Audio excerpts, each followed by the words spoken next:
안녕하세요. 2022년 3월 21일 월요일 아침입니다. 오늘도 하나님 아버지께서 주시는 큰 은혜가 우리와 함께하기를 기도합니다. 사랑과 은혜가 많으신 주님 감사합니다. 오늘도 주님께서 주시는 말씀으로 힘을 얻고 소망이 생기는 귀한 하루 되게 하여 주시옵소서. 예수님 이름으로 기도합니다. 아멘. 여러분 잘 지내셨나요? 오늘 월요일입니다. 오늘은 누가복음 22장 54절에서 62절 말씀을 함께 묵상해 보기를 원하는데요. 우리가 다 너무나 잘 아는 그런 내용이죠. 아마 베드로가 이걸 꼭 성경에 넣어야 되나 굉장히 고민하지 않았을까요? 베드로 삶에 여러 가지 실수가 있었지만 이렇게 큰 실패가 있었을까 생각해 봅니다. 일생일대의 위기요. 또 그 삶의 오점이다 라고 이야기할 수 있는데 어떻게 우리는 이 베드로의 삶의 오점, 베드로의 삶의 실패를 통해서 위로받고 또 교훈을 얻을 수 있는지, 또 이 사건들을 통해서 하나님이, 예수님이 얼마나 우리를 사랑하고 계신지를 알 수 있는지 함께 묵상해 보면 좋겠습니다. 많은 사람들은 어떤 사람이 실패하고 넘어지면 그 원인을 찾아요. 원인을. 왜 저 사람이 저렇게 무너졌을까? 그런데 여기 원인을 보면 저는 두 가지를 생각해 봤습니다. 첫 번째는 겟세마니 기도에서 동산에서 예수님 기도하실 때 베드로는 잤다. 예수님께서 그러시잖아요. 시험에 들지 않도록 깨어 기도해라. 만약에 베드로가 예수님 곁에서 같이 기도했다면 네가 닭 울기 전에 세 번 나를 부인하리라 라는 예수님의 그 말씀에 주님 저 그렇게 하기 싫은데 어떻게 하면 될까요? 엎드리고 기도하면서 그렇게 하지 않도록 저에게 힘을 주세요 라고 기도했다면 실패하지 않았을 것이다. 기도의 실패가 신앙과 삶의 실패로 이어진 거죠. 또 두 번째로 베드로가 예수님을 부인한 이유, 그것은 예수님을 멀찌감치 떨어져 뒤따랐기 때문입니다. 베드로는 항상 자기가 수제자다라는 그런 마음이 있었습니다. 요한은 자기가 애제자다 뭐 이렇게 얘기했겠죠. 그래서 항상 예수님 곁에 베드로가 있었고 그 베드로는, 예수님 옆에 있는 베드로는 예수님께서 주신 능력으로 많은 일들을 할 수 있는 그런 사람이었습니다. 그런데 예수님이 잡히시던 그날 밤에 예수님을 멀찍이 따르기 시작했다라는 것입니다. 여러분, 육체의 거리가 뭐가 문제가 있냐라고 하지만 육체적으로 멀어지면 감정적으로나 신앙적으로도 멀어질 수 있다. 교회에 뭐 그렇게 떨어지는 게 그렇게 무슨 상관이냐? 나 혼자도 잘할 수 있고 또 할 수 있다라고 하겠지만 그만큼 그리스도의 몸된 교회와 멀어지면 신앙도 멀어진다.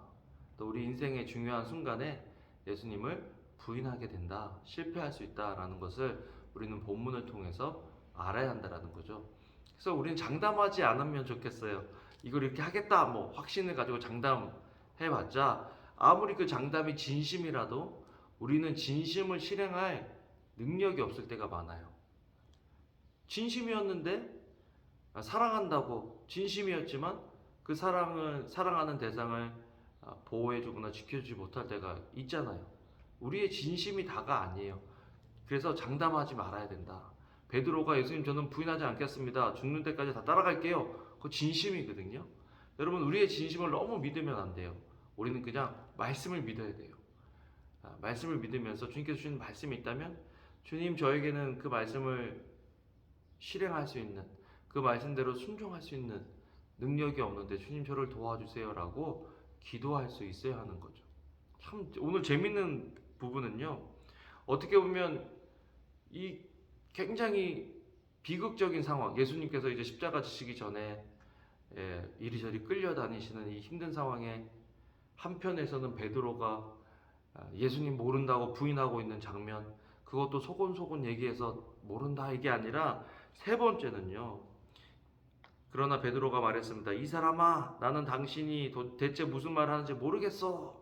아주 그냥 저주하면서 욕하면서 부인했다라고 성경이 기록하고 있는데요. 그런 상황에서 예수님이 멀찌감치 계셨지만 예수님이 들으실 정도로. 그래서 예수님이 뒤를 돌아보셨다는 거예요. 그냥 이렇게 있다가 고개를 들어서 베드로를 보신 게 아니라 베드로가 그 세 번째 부인하는 그 순간에 뒤를 돌아보셔서 베드로를 쳐다보셨다.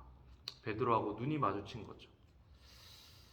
저 같았으면 아주 그냥 저거 너무 괘씸해서 내 제자 맞아! 라고 얘기했을 것 같은데 예수님은 쳐다보시고 그 쳐다보시는 눈빛이 원망의 눈빛이었을까 비난과 비판의 눈빛이었을까 생각해보면 이해의 눈빛이 아니었을까. 베드로야, 네가 지금 그래 무섭고 두렵고 떨려서 나를 이렇게 배신하고 배반하지만 그래도 나는 네가 회개하고 돌이킨 후에 교회를 세울 줄로 나는 안다.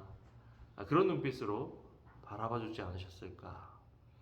여러분, 오늘 우리가 실패하는 순간 또 예수님을 부인하는 그런 순간에도 예수님은 우리의 연약함을 알고 계시고 또 우리를 믿어주시고 기대해 주시고 기다려 주시고 사명을 주신다는 것.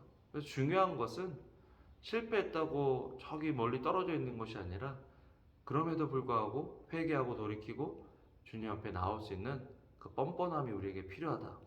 은혜가 우리에게 필요하다.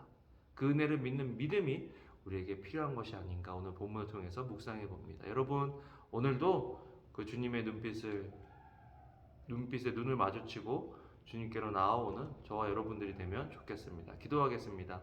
사랑과 은혜가 많으신 주님, 그럼에도 불구하고 우리를 사랑해 주시는 그 주님, 우리의 연약함에도 불구하고 우리의 실패에도 불구하고 우리를 사랑해 주시는 주님, 오늘 그 주님을 사랑한다고 고백하길 원합니다. 우리와 함께 하시고 우리에게 은혜를 더하여 주시옵소서. 감사를 드립니다. 예수님 이름으로 기도합니다. 아멘. 여러분, 오늘도 좋은 하루 되시고요. 주님의 이름으로 사랑합니다. 감사합니다.